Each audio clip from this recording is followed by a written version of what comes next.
ಎಲ್ರಿಗೂ ನನ್ನ ನಮಸ್ಕಾರಗಳು. ವೇದವಾಸ ವೈಬ್ಸ್ ಚಾನಲ್ಗೆ ಸ್ವಾಗತ ಸುಸ್ವಾಗತ. ನವ ಸಂವತ್ಸರದ ಮೊದಲ ಹಬ್ಬ ಯುಗಾದಿ. ಸರ್ವರಿಗೂ ಯುಗಾದಿ ಹಬ್ಬದ ಹಾಗೂ ಹೊಸ ವರ್ಷದ ಶುಭಾಶಯಗಳು. ಯುಗ ಯುಗಾದಿ ಕಳೆದರೂ ಯುಗಾದಿ ಮರಳಿ ಬರುತ್ತಿದೆ. ಯುಗ ಯುಗಾದಿ ಕಳೆದರೂ ಯುಗಾದಿ ಮರಳಿ ಬರುತ್ತಿದೆ. ಹೊಸ ವರುಷಕ್ಕೆ ಹೊಸ ಹರುಷವ ಹೊಸತು ಹೊಸತು ತರುತ್ತಿದೆ. ಹೊಸತು ಹೊಸತು ತರುತ್ತಿದೆ. ಯುಗ ಯುಗಾದಿ ಕಳೆದರೂ. ಪಕ್ಷಿಗಳಲ್ಲಿ ನವಿಲು, ಪ್ರಾಣಿಗಳಲ್ಲಿ ಮಾನವ, ಋತುಗಳಲ್ಲಿ ವಸಂತ ಋತು ಶ್ರೇಷ್ಠವಾದಂತೆ ಎಲ್ಲ ಹಬ್ಬಗಳಲ್ಲಿ ಯುಗಾದಿಯು ಅತಿ ಶ್ರೇಷ್ಠವಾದ ಹಬ್ಬ. ಈ ಹಬ್ಬವನ್ನು ಭಾರತ ಪರ್ವದಲ್ಲಿ ಸಾಮಾನ್ಯವಾಗಿ ಬೇರೆ ಬೇರೆ ಹೆಸರಿನಿಂದ ಎಲ್ಲರೂ ಆಚರಿಸುವರು. ಹಬ್ಬಗಳಲ್ಲಿ ಶ್ರೇಷ್ಠವಾದ ಪ್ರಸಿದ್ಧವಾದ ಯುಗಾದಿ ಹಬ್ಬ ಚೈತ್ರ ಮಾಸದ ಶುಕ್ಲ ಪಕ್ಷದ ಪಾಡ್ಯದಂದು ಬರುತ್ತದೆ. ಯುಗಾದಿ ಹಬ್ಬವು ಮರಗಿಡಗಳ ಹೊಸ ಚಿಗುರು, ಎಲ್ಲೆಡೆ ಹಸಿರು, ಮೊದಲ ಮಳೆ, ಹೊಸದು ಹೊಸತನ, ಹೊಸ ಜೀವನ, ಹೀಗೆ ಎಲ್ಲದರ ಪ್ರತೀಕ ಯುಗಾದಿ ಹಬ್ಬ. ನಾಳೆಯಿಂದ ನಮ್ಮ ಹೊಸ ವರ್ಷ ಸ್ಟಾರ್ಟು. ಯುಗಾದಿ ಹಬ್ಬ ಎಷ್ಟು ಚಂದ, ಎಷ್ಟು ಆನಂದ, ಎಷ್ಟು ಆರೋಗ್ಯಕರ. ಅದೇ ರೀತಿ ಒಳ್ಳೆಯ ಆಲೋಚನೆಗಳು. ಹೆಂಗೆ ಅಂತಂದ್ರೆ ನೋಡ್ರಿ, ಹೊಸ ವರ್ಷ ಅಂತಂದ ತಕ್ಷಣನೇ ಲಘುನಿ ಏಳೋದು, ಮನೆಯೆಲ್ಲ ಕ್ಲೀನ್ ಮಾಡ್ಕೊಳ್ಳೋದು, ಮನೆ ಒರೆಸ್ಕೊಳ್ಳೋದು, ಮತ್ತು ಮನೆ ಮುಂದೆ ಕಸ ಹುಡುಗಿ, ಥಳಿ, ರಂಗೋಲಿ ಮತ್ತು ತಳಿರು ತೋರಣ, ಮಾವಿನ ಎಲೆಗಳನ್ನು, ಬೇವಿನ ಟೊಂಗೆಗಳನ್ನು ಕಟ್ಟುವುದು ಎಷ್ಟು ಅರ್ಥಪೂರ್ಣ ಅದ ನೋಡ್ರಿ. ಇದ್ರೊಳಗೆ ನಾವು ಬೇವಿನ ಎಲೆಗಳನ್ನು ಕಟ್ತೀವಿ, ಅದರಿಂದ ಏನಾಗ್ತದೆ, ಚಿಗುರು ಎಲ್ಲ ಇರ್ತದೆ. ಅದರ ವಾಸನೆಗೆ ಎಷ್ಟೊಂದು ರೋಗಗಳು ಹೋಗ್ತವೆ.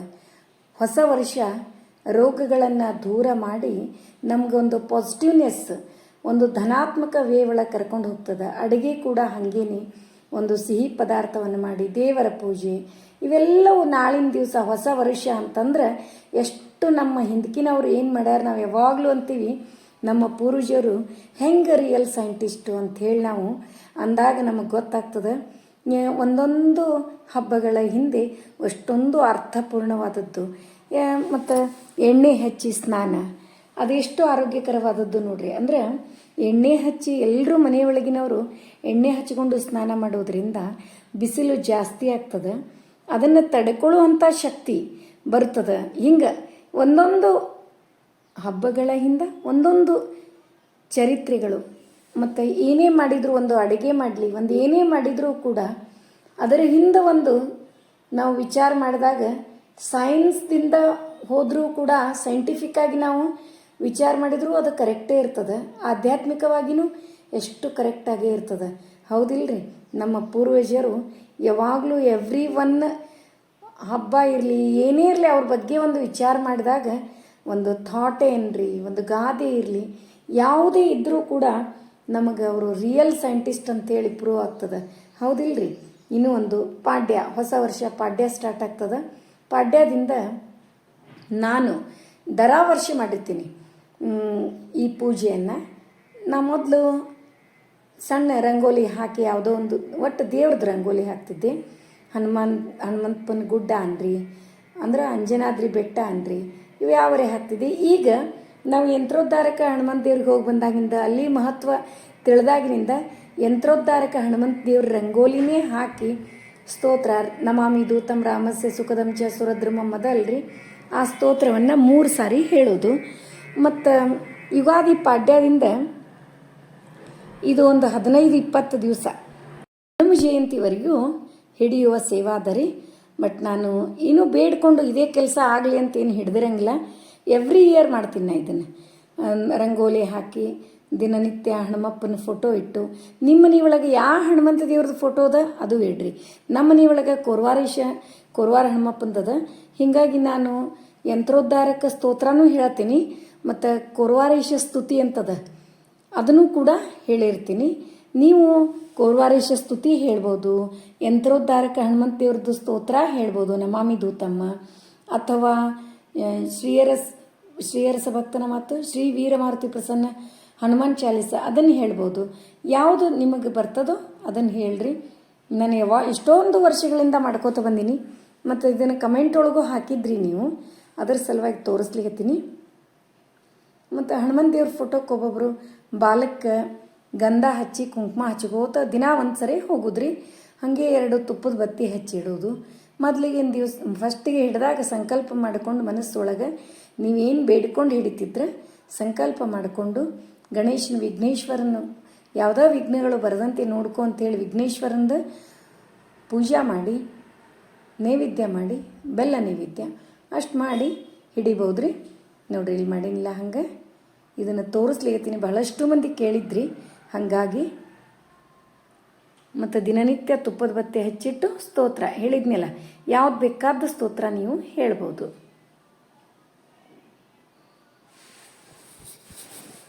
ಮೂರು ಸ್ತೋತ್ರಗಳೊಳಗೆ ಯಾವ್ದು ಬೇಕಾದ್ದು ಹೇಳ್ಬೋದು. ಮತ್ತು ಎಷ್ಟು ದಿವಸ ಅಂಥೇಳಿ ಕೇಳ್ತೀರಿ. ಮತ್ತು ಹನುಮ ಜಯಂತಿವರೆಗೂ ಮಾಡೋದು ನೋಡ್ರಿ. ಮತ್ತು ನೈವೇದ್ಯ ಲಾಸ್ಟ್ ದಿವಸ ಏನಾದರೂ ಮಾಡಬೇಕೇನು ಅಂತಂದ್ರೆ ಯಾವುದಾದ್ರೂ ಒಂದು ಸ್ವೀಟ್, ಹೈಗ್ರೀವ ಅನ್ರಿ, ಯಾವುದಾದ್ರೂ ಒಂದು ಸ್ವೀಟ್ ಮಾಡಿ ಅನ್ನ ಪಾಯಸ ಮಾಡಿ ನೈವೇದ್ಯ ಮಾಡೋದು. ಇಷ್ಟದ. ನಾನು ಇಷ್ಟೊಂದು ವರ್ಷಗಳಿಂದ ಮಾಡ್ಕೋತ ಬಂದೀನಿ. ಮತ್ತು ದಿನನಿತ್ಯ ನೈವೇದ್ಯ ಮಾತ್ರ ಬೆಲ್ಲ ನೈವೇದ್ಯ ಇರ್ತದೆ. ಇಷ್ಟದ ರೀ. ಮತ್ತೇನಾದರೂ ಕ್ವಶನ್ಸ್ ಇದ್ರೆ ಕೇಳ್ರಿ. ಮತ್ತು ನಾನ್ ವೆಜ್ ತಿನ್ನೋರು ಇವು ಯಾವುದೇ ವ್ರತಗಳನ್ನು ಮಾಡ್ಲಿಕ್ಕೆ ಬರಂಗಿಲ್ಲ ರೀ. ಕೇಳಿರ್ತೀರಿ, ಅದ್ರ ಸಲುವಾಗಿ ಹೇಳಿದೆ. ನೋಡ್ರಿ ಇವತ್ತಿನ ಅಡುಗೆ ಏನಂತೀರೇನ್ರಿ? ಭಾಳ ಸಿಂಪಲ್ ಆದ ಅಡುಗೆ. ಕಡ್ಲಿಬೇಳೆ, ಹೆಸರುಬೇಳೆ, ಉದ್ದಿನಬೇಳೆ ಒಂದ್ರಾಗ ಚಟ್ನಿಗೆ ಹಾಕಿದೆ. ಇನ್ನೊಂದ್ರೊಳಗೆ ಹೆಸರುಬೇಳೆ, ಕಡ್ಲಿಬೇಳೆ, ಕೋಸಂಬರಿಗೆ ಹಾಕಿದೆ. ಇನ್ನೊಂದ್ರೊಳಗೆ ನವಣಕ್ಕಿ ಒಂದು 2-3 ಸ್ಪೂನು ಮತ್ತು ಹೆಸರುಬೇಳೆ ಪಾಯಸಕ್ಕೆ ಹಾಕಿದೆ. ಇನ್ನೊಂದ್ರೊಳಗೆ ತೊಗರೆಬೇಳೆ, ಅದು ತೋವಿಗೆ ಅಂದ್ರೆ ಹುಳಿ ಮಾಡ್ತೀನಿ.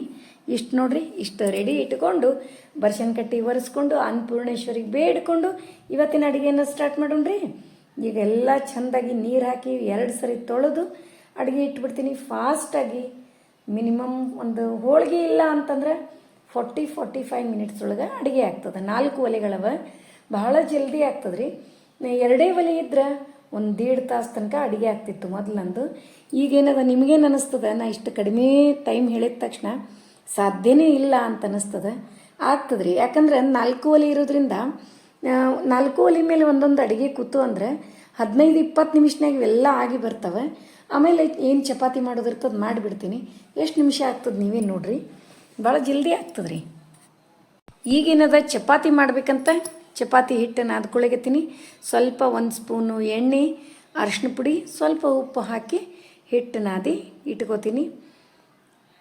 ಇವೆಲ್ಲವೂ ಕುದಿಲಿಕತ್ತಾವ. ನವಣಕ್ಕಿ ಮತ್ತು ಹೆಸರುಬೇಳೆದ್ದು ಪಾಯಸ, ಅದರೊಳಗೆ ಒಂದಿಷ್ಟು ಬೆಲ್ಲ, ಮನುಕ, ಗೋಡಂಬಿ, ಏಲಕ್ಕಿ ಹಾಕಿ ಎಲ್ಲ ಚೆಂದಾಗಿ ಕಲಿಸ್ತೀನಿ. ಇವತ್ತು ನಮ್ಮ ನವ್ಯಾನ ಫ್ರೆಂಡ್ ಬಂದಾಳ ಮನೆಗೆ. ಆಕಿನೂ ಊರಿಗೆ ಹೋಗಾಕಿ. ಅದಕ್ಕೆ ಆದಷ್ಟು ಲಘುನೆ ಮಾಡಿ ಆಕಿಗೆ ಊಟ ಮಾಡಿ ಕಳಿಸಿಬಿಟ್ಟೆ ಅಂತಂದ್ರೆ ನನಗೂ ಕೂಡ ಖುಷಿ ಅನ್ನಿಸ್ತದೆ. ನೋಡ್ರಿ ಪಾಯಸ ಅಂತೂ ಸೂಪರಾಗಿ ಕಾಣಿಸ್ಲಿಕ್ಕತ್ತದ. ಅಷ್ಟೇ ಟೇಸ್ಟು ಆಗಿರ್ತದೆ. ಹೆಸರುಬೇಳೆ ನವಣಕ್ಕಿ ಪಾಯಸ ಭಾಳ ಅಂದ್ರೆ ಭಾಳ ಟೇಸ್ಟ್ ಆಗಿರ್ತದೆ ರೀ. ಇಲ್ಲಿ ನೋಡ್ರಿ, ನಾನು ಚಟ್ನಿ ಮಾಡಲಿಕ್ಕೆ ಹೆಸರುಬೇಳೆ, ಉದ್ದಿನಬೇಳೆ, ಕಡಲೆಬೇಳೆ ನೆನೆ ಹಾಕಿದ್ದೆ. ಅದು ನೀರೆಲ್ಲ ಬಸ್ತು ಅದರ ಒಳಗೇನದ ಒಂದು 4-5 ಮೆಣಸಿನ್ಕಾಯಿ, ಸ್ವಲ್ಪ ಕೊತ್ತಂಬರಿ ಮತ್ತು ಜೀರಿಗೆ, ರುಚಿಗೆ ತಕ್ಕಷ್ಟು ಉಪ್ಪು ಹಾಕಿ ಮಿಕ್ಸಿ ಮಾಡಿ ತೆಗೆದುಬಿಡ್ತೀನಿ. ಮತ್ತು ಇದ್ರೊಳಗೆ ಒಂದಿಷ್ಟು ಚಟ್ನಿಗೆ ಆಯ್ತು ರೀ. ಇನ್ನೊಂದಿಷ್ಟು ಏನು ಮಾಡ್ತೀನಿ, ಒಂದು 7-8 ವಡೆ ಮಾಡಬೇಕಂತ ಬುರ್ಬುರಿ ಮಾಡ್ತೀನಿ ರೀ. ಅದರೊಳಗೆ ಸ್ವಲ್ಪ ಚಿರೋಟಿ ರವೆ ಮಿಕ್ಸ್ ಮಾಡ್ತೀನಿ. ಬುರ್ಬುರಿನೂ ಭಾಳ ಅಂದ್ರೆ ಭಾಳ ಟೇಸ್ಟ್ ಆಗ್ತವೆ. ಇಷ್ಟು ಚಟ್ನಿ ಆಯಿತು, ಬುರ್ಬುರಿ ಆಯಿತು, ಇನ್ನು ಕೋಸಂಬರಿ ಇಷ್ಟಾಯಿತು. ಇನ್ನು ಹುಳಿ ಒಗ್ಗರಣೆ ಹಾಕಿದೆ ಅಂದ್ರೆ ಮುಗೀತು ನೋಡ್ರಿ ನನ್ನ ಕೆಲಸ. ಮತ್ತು ಇನ್ನೂ ಒಬ್ಬೊಬ್ಬರು ಹೇಳ್ತಿರ್ತೀರಿ, ಇಲ್ಲಿ ಮಣಿ ಇಟ್ಟು ಕಟ್ ಮಾಡಿರಿ ಅಂಥೇಳಿ. ಮಣಿ ಒಂದೊಂದು ಸರಿ ಹಸಿ ಇರ್ತದೆ, ಇವೆಲ್ಲ ಒಂಚೂರು ಗೋಜಾಟಿರ್ತಾವೆ ರೀ. ಮತ್ತು ಅದನ್ನು ತಿಕ್ಕಲಿಕ್ಕೆ ಒಗೆದಿರ್ತಾರೆ. ಮತ್ತು ಅದು ತೊಳ್ಕೊಂಬರೋದು, ಒರೆಸೋದು ಇವೆಲ್ಲ ಆಗ್ತವೆ. ಹೀಗಾಗಿ ಹಂಗೇನರ ಇತ್ತಂದ್ರೆ ನಾನು ಹೆಚ್ಚಾಗಿ ಅದ್ರ ಕಟ್ ಮಾಡಿರ್ತೀನಿ. ಹೀಗೆ ಅದು ಏನರಿ ತೊಳೆಯೋದು ಅದು ಇತ್ತಂದ್ರೆ ಅದನ್ನು ದಿನನಿತ್ಯ ತೊಳಿತೀವ್ರಿ ನಾವು. ತೊಳಿಲಿಕ್ಕೆ ಅದು ಇತ್ತಂದರೆ ಏನು ತೊಗೊಂಡ್ರಂಗಿಲ್ಲ, ಕಲ್ ಮೇಲೆ ಕಟ್ ಮಾಡಿರ್ತೀನಿ. ಆದಷ್ಟು ನಮಗೇನಿರ್ತದೆ, ನಿಮಗೆ ನೋಡೋರಿಗೆ ಜಡ್ಜ್ ಮಾಡೋದು ಭಾಳ ಸರಳ ಆಗ್ತದೆ. ನಮಗೇನಿರ್ತದೆ ಟೈಮ್, ಅಷ್ಟು ಟೈಮ್ನಾಗ ಇದು ಫಾಸ್ಟಾಗಿ ಮುಗಿಬೇಕು, ಇದು ಒಂದೇ ಗೋಲ್ ಇರ್ತದೆ. ಹಿಂಗಿರ್ತದೆ ನೋಡ್ರಿ. ಈಗ ಒಂದು 2 ಸ್ಪೂನು ಎಣ್ಣೆ, ಜೀರಿಗೆ, ಸಾಸಿವೆ, ಅರಿಶಿನ ಪುಡಿ, ಇಂಗು ಹಾಕಿ ಅದರೊಳಗೆ 2 ಸೂಡು ಮೆಂತೆ ಏನು ಕಟ್ ಮಾಡಿ ಇಟ್ಕೊಂಡಿದ್ನಲ್ರಿ, ಮೆಂತೆ ಪಲ್ಯ ಹಾಕಿ ಚೆಂದಾಗಿ ತಾಳಿಸ್ಕೊಂಡೆ. ಅದರೊಳಗೆ ಏನದ ಕುದಿಸಿ ಇಟ್ಕೊಂಡ ತೊಗರಿಬೇಳೆ ತವ್ವಿ ಆ್ಯಡ್ ಮಾಡಿಬಿಡ್ತೀನಿ ನೋಡ್ರಿ.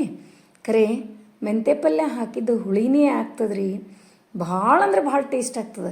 ಅದು ಮೆಂತೆ ಪಲ್ಯಕ್ಕಿರುವ ಅಷ್ಟು ಪವರ್ ನೋಡ್ರಿ. ಖರೇನೆ ಎಷ್ಟು ಟೇಸ್ಟ್ ಆಗ್ತದೆ ಅಂದ್ರೆ ಫ್ಲೇವರು ಹಂಗೆ ಬರ್ತದೆ, ಮೆಂತೆ ಪಲ್ಯದ್ದು ಟೇಸ್ಟು ಹಂಗೆ ಆಗ್ತದೆ. ಈಗ ಹುಳಿಗೇನದ ರುಚಿಗೆ ತಕ್ಕಷ್ಟು ಉಪ್ಪು, ಖಾರ, ಸ್ವಲ್ಪ ಮಸಾಲೆ ಪುಡಿ ಇಷ್ಟು ಹಾಕಿ ಚೆಂದಾಗಿ ಎಲ್ಲ ಮಿಕ್ಸ್ ಮಾಡಿ ಈಗ ಒಂದಿಷ್ಟು ನೀರು ಹಾಕಿ ಕುದಿಸ್ಬಿಡ್ತೀನಿ ರೀ. ಒಂದು 2ರಿಂದ 3 ಕುದೀತು ಅಂದ್ರೆ ಮಸ್ತ್ ಟೇಸ್ಟಿಯಾದ ಮೆಂತೆ ಪಲ್ಯ ಹುಳಿ ರೆಡಿ ಆಗ್ತದೆ ನೋಡ್ರಿ. ಅಷ್ಟೇ ಸ್ವಲ್ಪ ಚೇಂಜ್ ಮಾಡೋದ್ರಿ. ಇದನ್ನೇ ಇದ್ರೊಳಗೆ ಒಂಚೂರು ಹಿಟ್ಟು ಎಲ್ಲ ಹಾಕಿ ಗಟ್ಟಿ ಮಾಡಿದ್ವಿ ಅಂದ್ರೆ ಮುದ್ದೆ ಪಲ್ಯ ಆಗ್ತದೆ, ಹೌದಿಲ್ರಿ. ಈಗ ಒಂಚೂರು ಮಸಾಲೆ ಪುಡಿ, ಸ್ವಲ್ಪ ಬೆಲ್ಲ ಮತ್ತು ಕೊತ್ತಂಬರಿ ಹಾಕಿ ಕುದಿಲಿಕ್ಕೆ ಇಟ್ಬಿಟ್ಟೆ. ಇನ್ನು ಚಟ್ನಿ, ಕೋಸಂಬರಿ ರೀ, ಚಟ್ನಿ ರೆಡಿ ಆಗ್ಯದ. ಚಟ್ನಿ ಆಯಿತು, ಬುರ್ಬುರಿ ಹಿಟ್ಟು ರೆಡಿ ಆಗ್ಯದ. ಈಗ ಕೋಸಂಬರಿ, ಹೆಸರುಬೇಳೆ, ಕಡಲೆಬೇಳೆ, ಕೋಸಂಬರಿ, ಅದರೊಳಗೆ ಒಂದು 2 ಮೆಣಸಿನ್ಕಾಯಿ, ಜೀರಿಗೆ ಮತ್ತು ಉಪ್ಪು ಹಾಕಿ ಅಬ್ಬಡ್ ಜಬ್ಬಡ್ ರುಬ್ಬೋದು ಅಂತೀವಿ, ಅಂದ್ರೆ ಅರ್ಧಂಬರ್ಧ ರುಬ್ಬೋದು. ಅಷ್ಟು ರುಬ್ಬಿ ತಕ್ಕೊಂಡ್ವಿ ಅಂತಂದ್ರೆ ಕೋಸಂಬರಿ. ಇನ್ನಂತೂ ಕೋಸಂಬರಿ ಚೈತ್ರ ಮಾಸ, ಚೈತ್ರ ಗೌರಿ ಕೂಡ್ತಾಳಿನ ಕೋಸಂಬರಿ ಪಾನಕದ ಹಾವಳಿನೇ ಹಾವಳಿ ನೋಡ್ರಿ. ಕೋಸಂಬರಿ ಪಾನಕ ಯಾರ ಮನೆಗೆ ಹೋದರೂ ಅದೇ ಇರ್ತದೆ ಈಗ. ಮತ್ತು ಮಾವಿನಕಾಯಿ ಚಟ್ನಿ, ಮಾವಿನಕಾಯಿ ಬಿಸಿ ಉಪ್ಪಿನಕಾಯಿ, ಎಲ್ಲ ಮಾವಿನಕಾಯಿ ಡಿಶಸ್ ಬರ್ತಾವೆ. ಹಾಗೆ ಇನ್ನೊಂದು 15 ದಿವಸ ಬಿಟ್ವಿ ಅಂತಂದ್ರೆ ಮಾವಿನಕಾಯಿ ಶೀಕರಣಿನೂ ರೆಡಿ ಆಗ್ತಾವೆ. ದಿನನಿತ್ಯ ಶೀಕರಣೆ ಇರ್ತಾವೆ ಒಬ್ಬೊಬ್ರ ಮನೆಯಾಗಂತೂ. ನಾವು ಮಾಡ್ತೀವ್ರಿ, ಆದರೆ ಈಗೀಗ ಕೆಮಿಕಲ್ ಎಲ್ಲ ಹೊಡೆದು ಅದನ್ನು ಹಣ್ಣಿಗೆಲ್ಲ ಕೆಮಿಕಲ್ ಹಾಕಿ ಹಣ್ಣು ಮಾಡ್ತಾರಲ್ಲ, ಹಾಗಾಗಿ ನಾವು ಒಂದು 2 ವರ್ಷ ಆಯ್ತು ಕಡಿಮೆ ಮಾಡೀವ್ರಿ. ಇಲ್ಲ ಅಂದ್ರೆ ಭಾಳ ತೊಗೊಂಬರ್ತಿದ್ವಿ ನೋಡ್ರಿ. ಹುಳಿ ಫ್ಲೇವರು ಅಷ್ಟು ಸೂಪರಾಗಿ ಬರ್ಲಿಕ್ಕತ್ತದ. ಈಗಂತೂ ಹುಳಿ ಒಂದು 2-3 ಕುದೀತು, ಇನ್ನು ಇಳಿಸ್ಬಿಡ್ತೀನಿ ನೋಡ್ರಿ. ಇಷ್ಟಾಯಿತು ಅಂತಂದರೆ ಇನ್ಮೇಲೆ ಬುರುಬುರಿ ಮಾಡ್ತೀನಿ. ಬುರುಬುರಿ ಹಿಟ್ಟು ರೆಡಿ ಅದ. ಖರೆ ಭಾಳ ಅಂದ್ರೆ ಭಾಳ ಟೇಸ್ಟ್ ಆಗ್ತಾವ್ರಿ. ಹೆಸರುಬೇಳೆ, ಕಡಲೆಬೇಳೆ, ಉದ್ದಿನಬೇಳೆ ಮಿಕ್ಸ್ ಮಾಡಿಕೊಂಡು ಅದರೊಳಗೆ ಜೀರಿಗೆ ಮತ್ತು ಮೆಣಸಿನ್ಕಾಯಿ ಹಾಕಿ ಮಿಕ್ಸಿ ಮಾಡ್ಕೊಳ್ಳೋದು. ಅದರೊಳಗೆ ಒಂದು ಚೂರು ಕೊತ್ತಂಬರಿನೂ ಹಾಕಿದ್ರೆ ನಡೀತದೆ. ಒಂದು 2 ಮುಷ್ಟಿಯಷ್ಟು ಚಿರೋಟಿ ರವೆ ಹಾಕೋದ್ರಿ. ಹಾಕಿ ಒಂದು 15 ನಿಮಿಷ ಬಿಡೋದು. ಯಾಕಂದ್ರೆ ರವೆ ಎಲ್ಲ ನೀರು ಹಿಂಕೋತದ. ಅಷ್ಟು ಮಾಡಿ ಬುರ್ಬುರಿ ಮಾಡಿ ತೆಗೆದ್ಬಿಡೋದು ನೋಡ್ರಿ.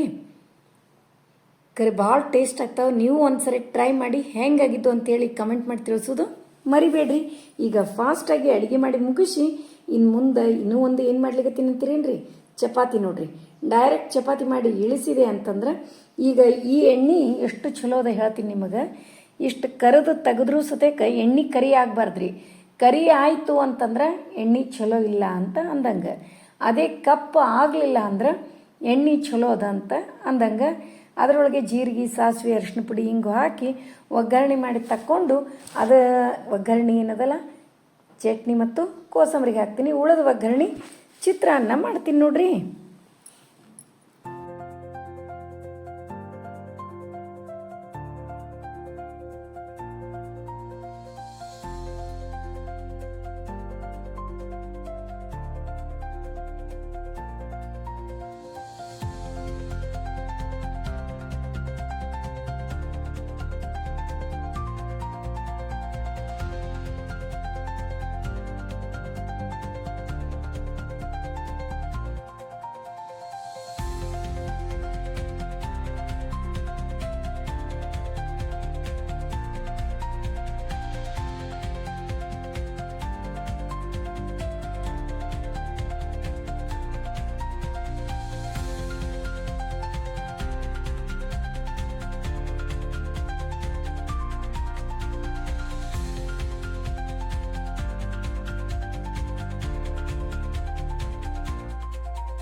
ನೋಡ್ರಿ ಇಷ್ಟು ಅಡುಗೆ ಆಗ್ಯದ ಇವತ್ತು ಅಮಾವಾಸ್ಯೆದು ನಮ್ಮ ಮನೆಯೊಳಗೆ. ನೋಡಿದ್ರಲ್ಲ, ಇವತ್ತಿನ ವಿಡಿಯೋ ನಿಮಗೆಲ್ಲ ಇಷ್ಟ ಆಯಿತು ಅಂತ ಅನ್ಕೋತೀನಿ. ನಮ್ಮ ವಿಡಿಯೋಗಳು ನಿಮಗೆ ಇಷ್ಟ ಆದರೆ ಲೈಕ್ ಮಾಡಿರಿ, ಶೇರ್ ಮಾಡಿರಿ. ಹೊಸದಾಗಿ ನೋಡ್ಲಿಕ್ಕತ್ತವರು ನಮ್ಮ ವಿಡಿಯೋಸ್ ಇಷ್ಟ ಆದರೆ ಬಿಡ್ಲಿಕ್ಕೆ ಹೋಗ್ಬೇಡ್ರಿ. ಲೈಕ್ ಮಾಡಿ, ಸಬ್ಸ್ಕ್ರೈಬ್ ಮಾಡಿರಿ. ಹಂಗೆ ಫ್ರೆಂಡ್ಸ್ ಆ್ಯಂಡ್ ರಿಲೇಟಿವ್ಸಿಗೆಲ್ಲ ಶೇರ್ ಮಾಡ್ತಿರಲ್ಲ. ಮತ್ತೆ ಮುಂದಿನ ವಿಡಿಯೋದಲ್ಲಿ ಸಿಗೋಣ. ಧನ್ಯವಾದಗಳು.